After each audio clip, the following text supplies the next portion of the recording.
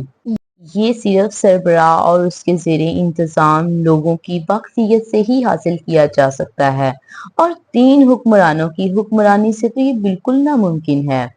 ممبئی اور مدارس دونوں میری نظر میں انتظامی کمزوری کی واضح مثالیں ہیں۔ اس کی اصل حکمت عملی یہ تھی کہ بنگال کے 1 یا 2 ضلع لے کر انہیں آسام کے چیف کمشنر کے سپرد کر دیا جائے۔ بعد میں اس نے اس اسکیم کی مخالف قوتوں کی حوصلہ افزائی کی اور اپنے 1904-8 کے بنگال کے دوروں کے دوران پیش کیے گئے خطوط کا جواب دیتے ہوئے واضح کیا کہ وہ بنگال سے کاٹ کر ایک نیا صوبہ بنانے کے بڑے منصوبے پر غور کریں گے، جس میں لیجسلیٹو کونسل کے ساتھ لیفٹیننٹ گورنر کا ہونا بھی کافی اہم ہے۔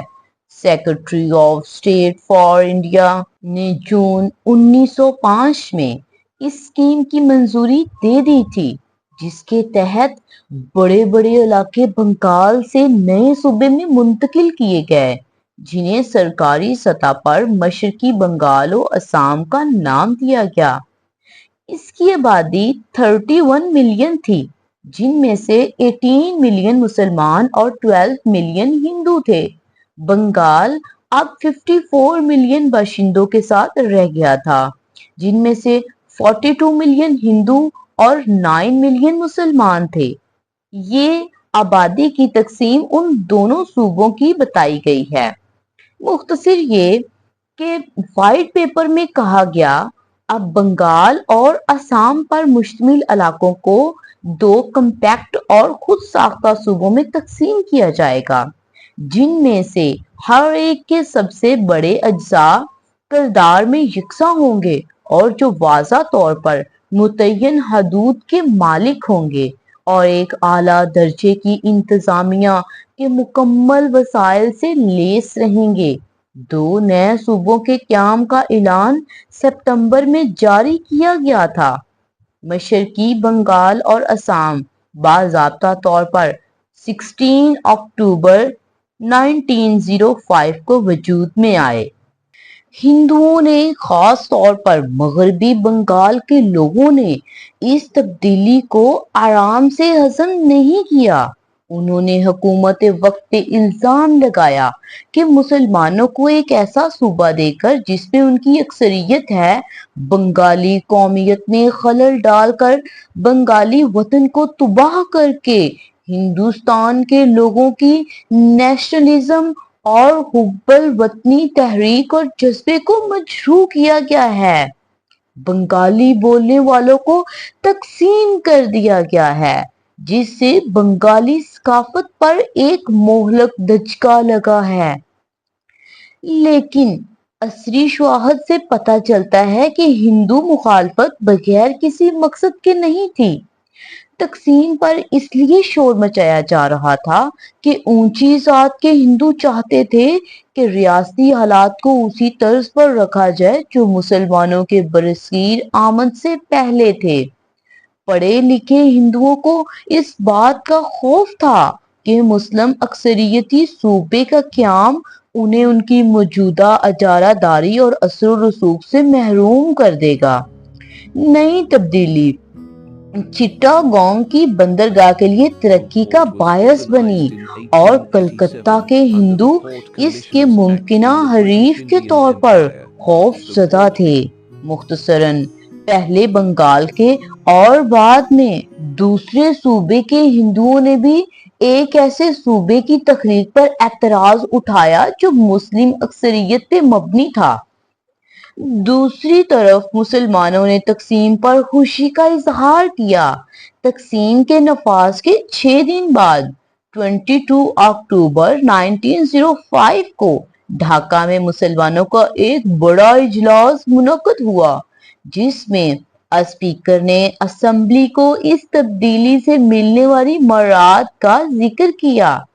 24 اکتوبر کو ایک اور بڑے اجتماع نے خدا کا شکر ادا کیا کہ تقسیم عمل میں آئی۔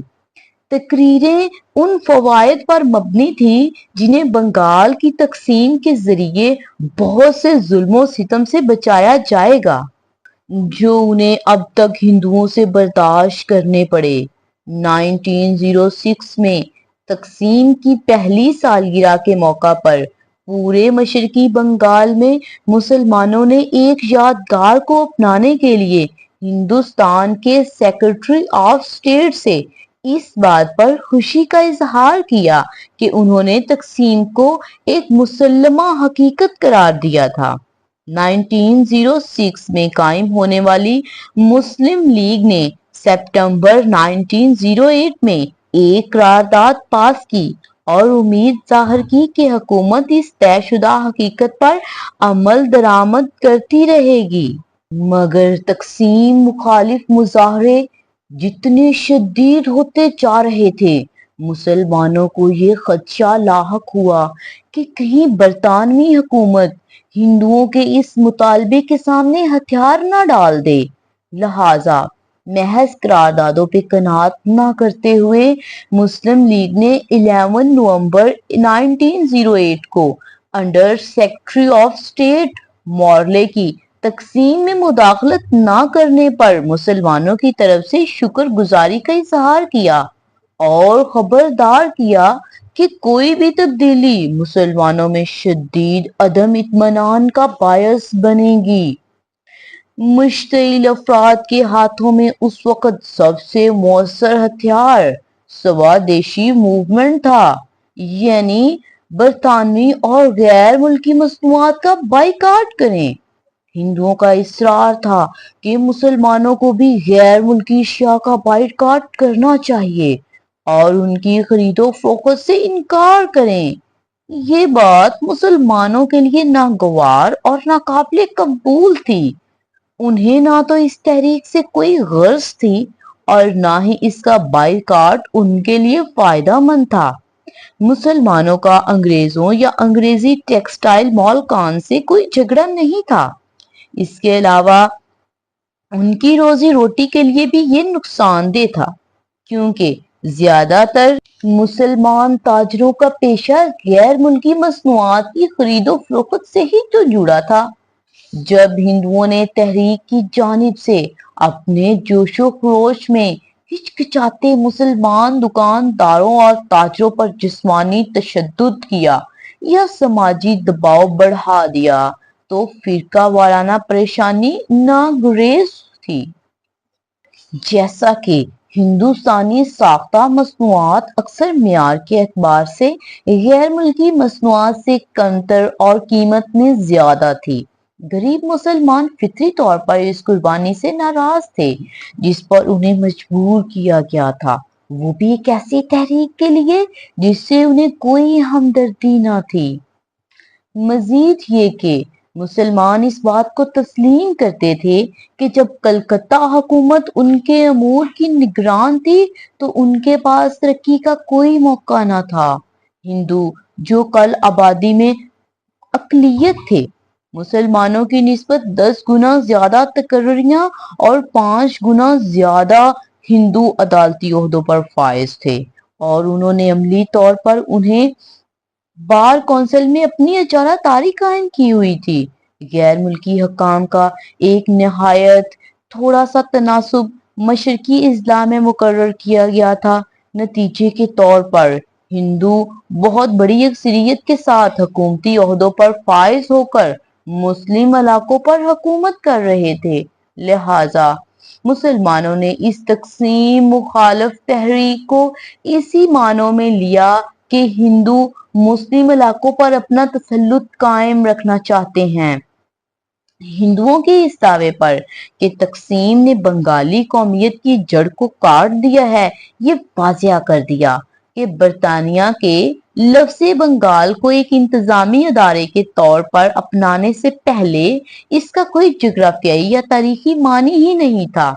تقسیم کے بعد بھی آنگا بانگا کو ایک یونٹ کے طور پر برقرار رکھا گیا اور صرف گنگا سے پار کی ڈویژنز کو بنگال سے الگ کیا گیا۔ اس طرح تو اصل بنگال اسی پوزیشن میں باقی تھا۔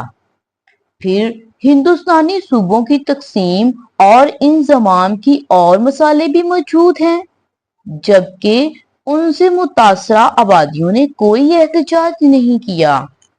1892 میں سر چارلس ایلیٹ نے بنگال کے لیفٹیننٹ گورنر کی حیثیت سے آسام صوبے کے ایک حصے کی وکالت کی تھی۔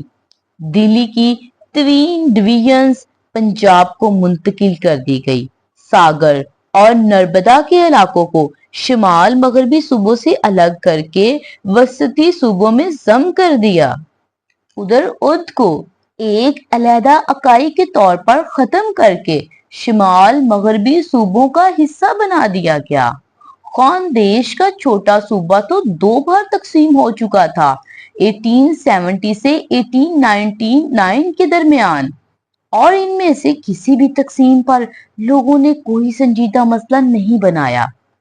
اس سے مسلمانوں کو یقین ہو گیا کہ ہندو تحریک صرف انگریزوں کے خلاف ہی نہیں بلکہ مسلمانوں کے خلاف بھی ہے۔ ایک بے ضرر سے انتظامی تقسیم کو دھرتی ماں کے قتل سے جوڑ دیا گیا۔ ایسا معلوم ہوتا تھا کہ ہندو مسلم اکثریتی صوبے بنانے کے لیے تیار نہیں تھے۔ مسلمانوں کی نظر میں یہ بہت اہم تھا کیونکہ اس سے کانگریس کے اس کھوکھلے پن کو بے نقاب کر دیا گیا کہ وہ ہندو مسلم اتحاد کے لیے کوشاں ہے، اور نہ یہ بات سچ ہے کہ کانگریس کی نظر میں ایک ہندو اور ایک مسلمان میں کوئی فرق نہیں۔ اس نے مسلمانوں کو تقویت دی کہ ان کے مفادات کانگریس کے ہاتھ میں غیر محفوظ ہیں۔ قوم پرست ہندو کبھی بھی ان کے ساتھ منصفانہ سلوک نہیں کریں گے، اور یہ کوئی بھی وسیع النظر ہندوستانی قوم پرست اپنے کردار میں ہندو ہی رہے گا۔ سیاست کا عہد شروع ہو چکا تھا۔ اسی بات نے مسلم سیاسی تنظیم کے قیام کے خیال کو جنم دیا۔ اس مسلم رائے کو بدلنے میں ایک اور عنصر نے اہم کردار ادا کیا۔ 1892 کے انڈین کونسلز کے ایکٹ کے ذریعے صوبوں میں نمائندگی کا اصول قائم کیا گیا تھا، لہٰذا اپنے مستقبل کے مفادات کے تحفظ کے لیے مسلمانوں نے علیحدہ انتخابی حلقوں یعنی سیپریٹ الیکٹوریٹ کا منصوبہ تیار کیا، اور 1 اکتوبر 1906 کو شملہ میں وائسرائے کے سامنے آغا خان کی سربراہی میں ایک نمائندہ وفد کے طور پر پیش ہوئے۔ شملہ وفد نے 2 نکات پر بات کی۔ سب سے پہلے، صوبوں اور مقامی علاقوں میں ہونے والے انتخابات میں مسلمانوں کی نمائندگی صرف مسلمان ہی کر سکیں گے، اور یہ مسلمان نمائندے صرف مسلمان رائے دہندگان کے ذریعے ہی چنے جائیں گے۔ دوسرا نکتہ، مسلمانوں کو ان کی اکثریت سے زیادہ نمائندگی دی جائے، کیونکہ مسلمانوں کی سیاسی اہمیت اور سلطنت کے دفاع میں شراکت باقی اقلیتوں سے زیادہ ہے۔ وائسرائے نے ان کے مطالبے سے اتفاق کیا اور وعدہ کیا کہ وہ ان کی سفارشات ہندوستان کے دفتر سے کریں گے۔ مسلمانوں اور ہندوؤں کے درمیان خلیج پہلے ہی بنگالی ایجیٹیشن اور ہندو رد عمل کی وجہ سے وسیع ہو چکی تھی۔ اب مسلمانوں کا خود کو آئینی سطح پر مطالبہ منوانے میں فرقہ وارانہ فسادات کا اندیشہ یقینی تھا۔